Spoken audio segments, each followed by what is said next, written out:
बात करते हैं। मैं बताता हूँ जातवाद का दर्द। हाँ, हम लोग कर रहे हैं ना, हम लोग कर रहे हैं। आप भी नहीं कर रहे, जो आप बैनर पे लिख हाँ, रहे हैं, उसके मुद्दे पे देखिए हमारी मांगे क्या क्या है उस पर बता दें। जातीय आरक्षण खत्म, हाँ एकदम खत्म होना चाहिए आज।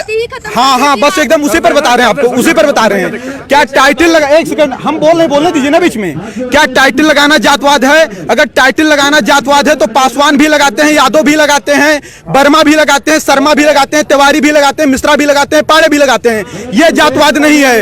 आज एक तरफ हमारा अगर निमंत्रण होता है, भोजन करने के लिए जाते हैं बफर सिस्टम में, भोजन किसने बनाया क्या पूछते हैं, हमारे बगल में किसने रोटी उठाई क्या पूछते हैं, हम साथ में भोजन करते हैं, किसी की जात नहीं पूछते। हम एक कॉलेज में जब एक मिनट ध्यान से, जब हम कॉलेज में एडमिशन लेते हैं और किसी भी बच्चे से मित्रता करते हैं तो उसकी जात नहीं पूछते। एक चाय की दुकान पर जाते हैं, चाय वाले से चाय लेते हैं, उसकी जात नहीं पूछते। समोसे से समोसा लेते हैं, जात नहीं पूछते। सब्जी वाले से सब्जी लेते हैं, जात नहीं पूछते। लेकिन जब हम सरकारी काउंटर पर फार्म भरने जाते हैं तो हमारी जात पूछी जाती है। हम पाड़े हैं तो 500 देंगे और हम पासवान है तो 50 रुपया देंगे, फिर चाहे पापा देंगे, फिर चाहे पासवान रामविलास पासवान का लड़का हो और फिर पांडे चाहे मनरेगा में काम करने वाले का लड़का हो। जातवाद कौन कर रहा है? एक पूछना है तो पूछिए, आप पूछिए प्रश्न। क्या बेनिफिट होगा अगर ये खत्म हो जाएगा? देखिए बाबा साहब अंबेडकर ने कहा 10 साल के लिए रिजर्वेशन होना चाहिए। इस देश के चंद गद्दार नेता आज क्या कह रहे हैं कि आज 70 साल बाद बाबा साहब भी आ जाएंगे लेकिन आरक्षण नहीं खत्म होने देंगे। तो क्या वो बाबा साहब के सिद्धांत पर चल रहे हैं? कभी पाड़े, तिवारी, मिश्रा, ठाकुर साहब, अग्रवाल, बनिया को नहीं देखा होगा कि वह दलित समाज को जात के आधार पर गाली दे। आप मुझे बताइए, भारत समानता का अधिकार देता है सबको, फिर भी वो जात के आधार पर पंडित जी बभनवा ठकुरवा कह करके 500 गाली दे, उनके खिलाफ कोई कानून नहीं है। उनकी बकरी हमारे खेत में चली जाए, हमको डांट दे, जात सूचक शब्द के तहत जेल में हमको डलवा देंगे। ये हमारे साथ अन्याय है या न्याय है? अन्याय हमारे साथ कौन कर रहा है? आज कानून बनाए जाते हैं कि किसी दलित लड़की का आप गलत दृष्टि से पीछा करते हैं, किसी दलित लड़की का आप गलत दृष्टि से पीछा करते हैं तो आपके ऊपर कम से कम 1 लाख रुपए जुर्माना लगेगा, आपके ऊपर हर्जन एक्ट भी लगेगा। लड़की सामने जा रही है, हमें क्या पता कि वो दलित है कि सवर्ण है। दूसरी बात, अगर कोई सवर्ण लड़की का गलत दृष्टि से पीछा करता तो उसके खिलाफ ऐसा कानून क्यों नहीं होना चाहिए? ये भेदभाव हो रहा है कि नहीं हो रहा है? आज मैं स्वयं 8वीं क्लास में पढ़ता था, मैं 1.5 साल का था, तभी हमारे पिताजी खत्म हो गए थे। 300 रुपया फीस जमा करना था, गुरुजी ने कहा बेटा नहीं जमा करोगे नाम काट देंगे। हमें फीस जमा करना था। हमारी माताजी कर्जा रुपया लेकर के आई, जबकि हमारे मित्र राजेश आर्य थे जो कि 80 से आते थे, उनके पिताजी 500 रुपया दिए, उनका 200 पड़ा, हमारा 300 पड़ा। गुरुजी से मैंने कहा कि गुरुजी कर्जा मैं लेकर के आया हूँ, ब्याज पर मुझे रुपया देना पड़ेगा, 300 मुझसे क्यों लिया गया? उन्होंने बताया कि आप जनरल वर्ग से हो। मुझे पता नहीं था कि जनरल वर्ग क्या होता है। अब सोचिए आप, जातवाद की बीज कहां से पैदा हुई? हम उस आर्य के साथ बैठते थे, भोजन करते थे, खाना खाते थे, साथ में पढ़ने जाते थे।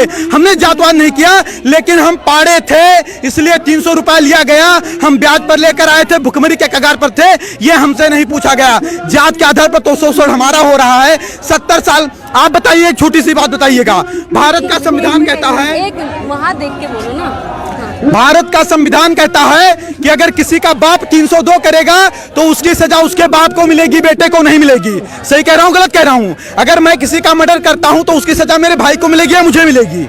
किसे मिलेगी? मुझे मिलेगी ना।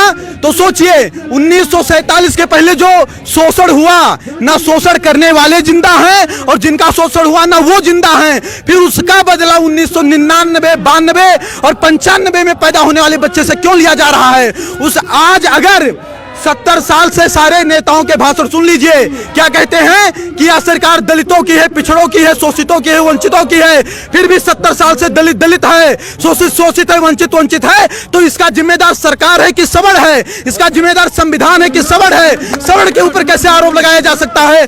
हम नरेगा में काम करें, हम मजदूरी करें, हम ठेला लगाएं, लेकिन पंडित जी हैं इसलिए मुझे अच्छे स्कूल में एडमिशन नहीं मिलेगा, 90% लाकर मुझे फेल कर दिया जाएगा। क्या मुझे इस देश में न्याय नहीं मिलना चाहिए? और अगर न्याय देने की क्षमता इस देश की सरकारें नहीं रखती हैं तो खुल करके कह दें कि आप इस देश के नागरिक नहीं हो, हमारे मताधिकार भी छीन लें। फिर क्यों कह रहे हैं, हमारे वोट क्यों ले रहे हैं वो लोग? SC/ST एक्ट का 10 महीने जेल है। अब आप क्या मांग रख रहे हैं? अगर इन मांगों को नहीं माना जाए, हमारी मांग ये है कि देखिए, एक समय था, एक कालखंड था जब जातवादिता रही होगी। आज जातवादिता नहीं है। यहाँ जितने लोग आए, मैंने किसी की जात नहीं पूछी, सबसे हाथ मिलाया, नमस्ते प्रणाम किया। आज कोई ऐसा नहीं करता। अंतर्जातीय विवाह भी हो रहे हैं। अंतर्जातीय विवाह, आपको पता होगा कि भारत का संविधान कहता है कि 18 साल की लड़की हो जाएगी तो स्वेच्छा से शादी करने के लिए वह निर्णय ले सकती है कि नहीं है? तो अब शादी अंतरजातीय करना है कि जातीय करना है, वो लड़कियों के ऊपर निर्भर है। बाप उस पर दबाव नहीं बना सकता है, उस पर आप हम पर भी प्रेशर नहीं बना सकती हैं। और आपको बता दूं, अगर अंतरजातीय शादी करने से जातवाद खत्म होता तो अम्बेडकर की वाइफ भी ब्राह्मण थी, वो क्यों नहीं ब्राह्मण हो गए अम्बेडकर जी? वो दलित के दलित क्यों रह गए?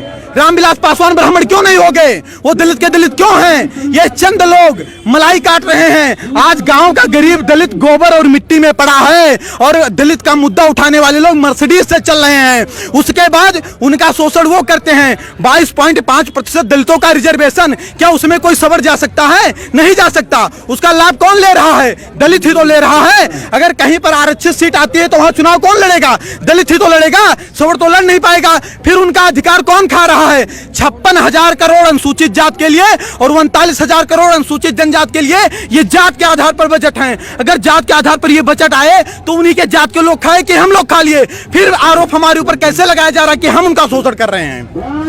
ठीक है, और कोई बात हो तो बताइए। हम ये बताना चाहते हैं, देखिए हमारी सरकार से, देखिए हम इस देश के नागरिक हैं। हमने कभी तोड़ फोड़ नहीं किया, हमने कभी किसी का विरोध नहीं किया। हमने, एक सेकंड बोलने नहीं दीजिए ना, 1 मिनट रुक जाइए, 1 मिनट रुक जाइए, कुछ बोलने दीजिए ना। हमने कभी सरकार के खिलाफ आवाज नहीं उठाई, हमने कभी तोड़ फोड़ नहीं किया, हमने बस नहीं चलाए, हमने ट्रेन नहीं फूकी। हमारी मांग हमेशा शांति से रही है। बाप दादा देश के लिए, धर्म के लिए लड़ते लड़ते मर गए, उनके बच्चे आज सिस्टम से लड़ करके मर रहे हैं। 2 लाख ब्राह्मणों के जनेऊ तोड़वा दिए गए, गर्दनें कटवा दी गई। 12-12 साल के राजपूत बच्चे, उनकी माएं तिलक लगा करके युद्ध क्षेत्र में भेज देती थी, तब हमारा धर्म बचा। हम देश और धर्म के लिए लड़ते लड़ते मर गए, हमारे बाप दादा मर गए, आज हम सिस्टम से लड़कर मर रहे हैं। क्या इसीलिए लड़कर मरे थे? हमारी मांग है कि राष्ट्रीय स्वर्ण आयोग का गठन हो, सभी में गरीबी होती है, जात के आधार पर आरक्षण न होकर आर्थिक आधार पर दीजिए, और SC/ST एक्ट में जांच की व्यवस्था हो। क्योंकि अगर हमें अधिकार नहीं है जात सूचक शब्द के तहत किसी दलित को गाली देने की, तो किसी दलित को भी अधिकार नहीं होना चाहिए कि जात सूचक शब्द के तहत हमें गाली दें। बार बार कहते हैं 5000 वर्ष से शोषण किए हो, तुम यूरेशिया से आए हो, यूरेशिया चले जाओ। क्या इनके बाप का देश है? अगर इनके बाप का देश है तो मंगल पांडे जब गोली चला रहे थे तब कहां चले गए थे लोग? कहां चले गए थे लोग?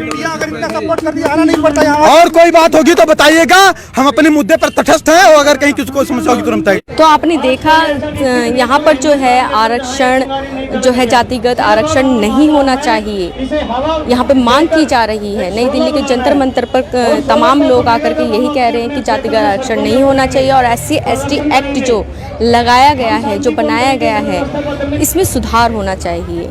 क्यों है कि इन सब चीज़ों को जो है सरकार इस पे सुनवाई करे, इस पे संज्ञान ले, जो ये मांग रहे हैं। और जेठेरी जी जो है रामलीला मैदान में, उनका आमरण अनशन चलता रहेगा। जो इनकी मांगे हैं वह पूरी होनी चाहिए। इन्हीं मांगों के